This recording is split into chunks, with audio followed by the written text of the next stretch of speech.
Message de vœux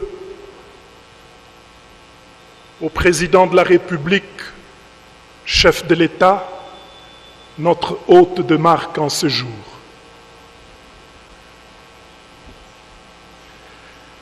Excellences, Messieurs le Président de la République, avec nos hommages les plus déférents,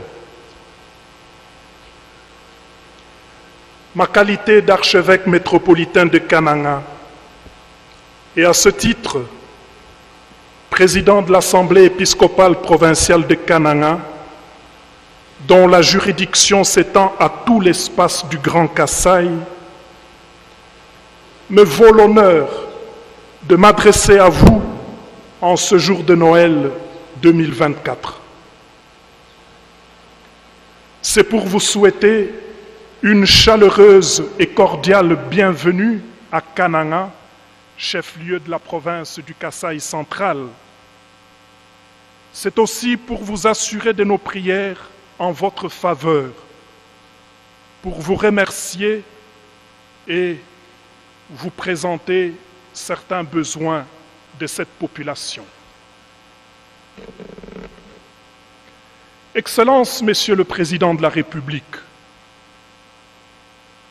en vous souhaitant la bienvenue à Kananga, où vous êtes très aimés, comme vous avez pu le constater hier, je vous dis en même temps que nous nous sentons tous vraiment honorés que vous soyez venus prier avec nous en cette pro-cathédrale Saint-Clément.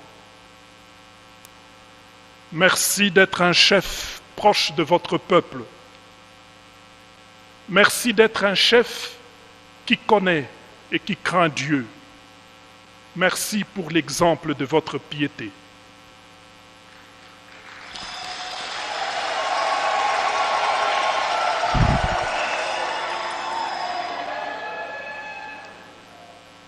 Nous vous assurons sincèrement de nos humbles prières pour que le Seigneur vous donne toujours la santé et la force, qu'il vous donne la sagesse et l'intelligence à la mesure des défis majeurs liés à votre charge de chef de l'État, qu'il vous donne surtout des collaborateurs loyaux, intègres, soucieux du bien commun, fidèles pour exécuter vos ordres et exécuter toutes les politiques publiques.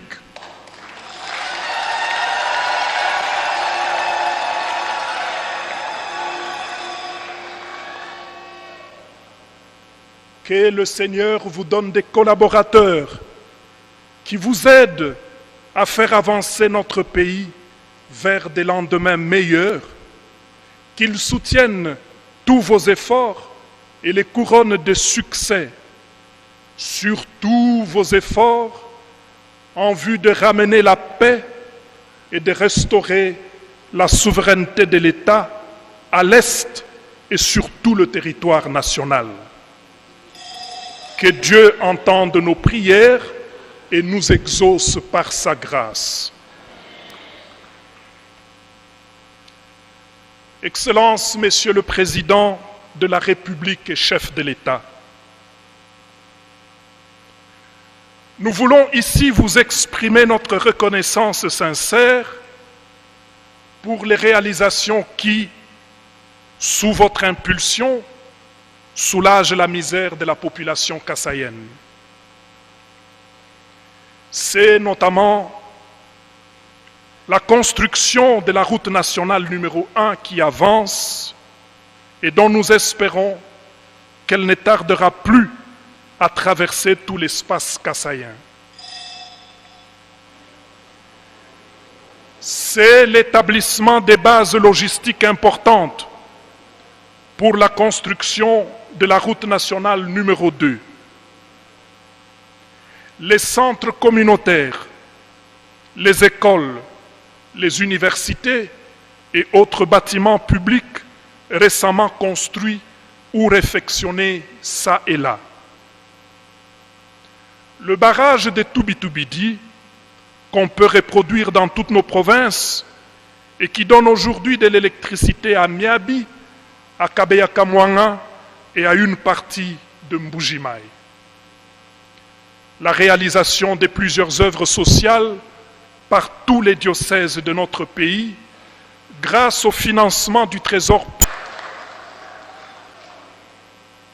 C'est, nous devons le mentionner, la signature des accords spécifiques et de leurs mesures d'application à la suite de l'accord cadre antérieurement signé, et j'en passe. Vous avez été bienveillants avec nous et à ce titre, tous les évêques des diocèses suffragants de la province ecclésiastique de Kananga s'unissent à moi pour vous remercier sincèrement au nom de tous nos fidèles.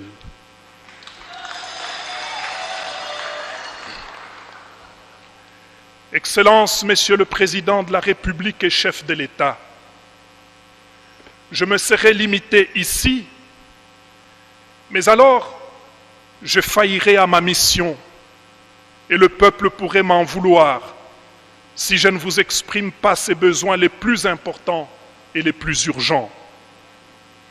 Ce peuple espère en effet que je sois son porte-parole auprès de vous, franchement et loin de toute politique, simplement pour son bien, tel qu'il en ressent le besoin.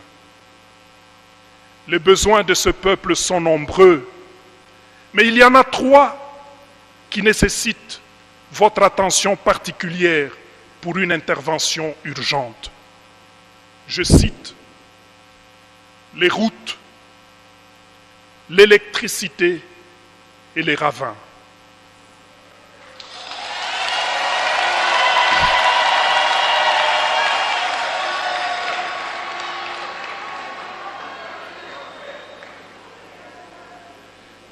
Plaise à vous, Excellences, Monsieur le Président, que je vous en dise brièvement quelque chose sans abuser de votre temps. Le Grand Kasaï, qui ne se limite pas seulement à ces grandes villes, reste un espace gravement isolé et tristement enclavé. En plus des routes nationales, il y a un besoin impérieux de construire des routes interprovinciales et des dessertes agricoles pour faciliter la circulation des personnes, des biens et des services, sans quoi le développement tardera à venir. Nous vous félicitons de prendre le temps de visiter la route de Kalamba-Mbuji qui nous ouvrira sur l'Angola. Mais nous émettons quelques réserves sur ce projet. D'abord, nous devons admettre qu'il faut construire cette route pour nous désenclaver.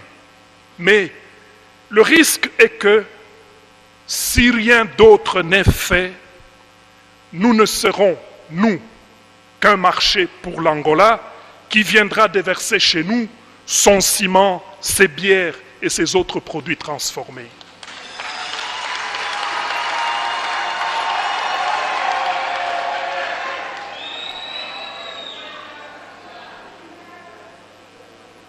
Que pourrons-nous amener en Angola si ici chez nous, nous ne transformons rien, nous ne conservons rien non plus, faute d'énergie électrique? Le développement doit être pensé à partir de notre point de vue. Nous ne sommes pas donc contre la construction de cette route. Nous voulons dire qu'en plus des routes, le peuple a énormément besoin d'énergie électrique pour transformer et conserver ce qu'il produit à l'état naturel. Ce n'est qu'avec les routes et l'électricité que notre peuple s'inscrira dans la logique d'échange avec les autres et ne sera pas seulement un marché de ce qui est produit ailleurs pour être vendu et consommé chez nous. Sans énergie électrique, le Kasaï sera loin de toute industrialisation et ses fils s'en iront ailleurs où d'ailleurs on ne veut plus d'eux. Ils y sont stigmatisés, maltraités et pourchassés et même tués comme des pestiférés.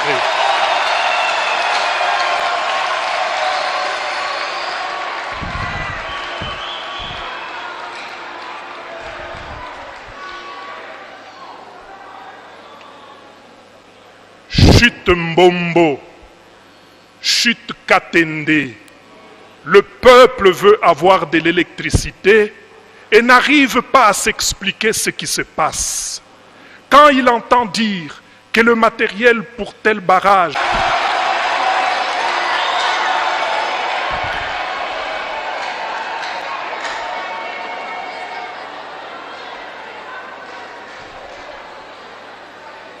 bana benumba bambane tufesha ko kunzembwa bwa musangu mukwabo pawalo ni benyi kutwendele kwetu kuneku twa benzele fier twa bebejene nudini kwenu kutibu kwetu kunekwanyu.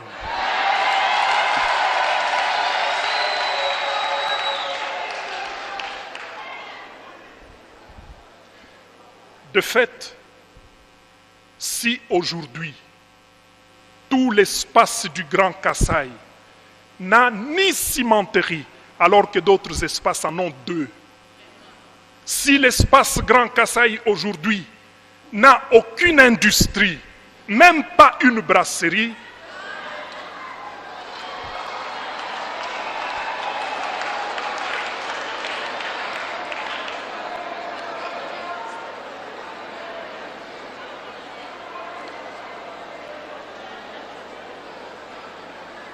si tel est le cas, voulais-je dire, ce n'est pas parce que les Kasaïens ne sont pas forts, ce n'est pas parce que les Kasaïens ne sont pas intelligents, ce n'est pas non plus parce que la terre du Kasaï n'est pas fertile et n'a pas de richesse, c'est parce que nous manquons l'électricité.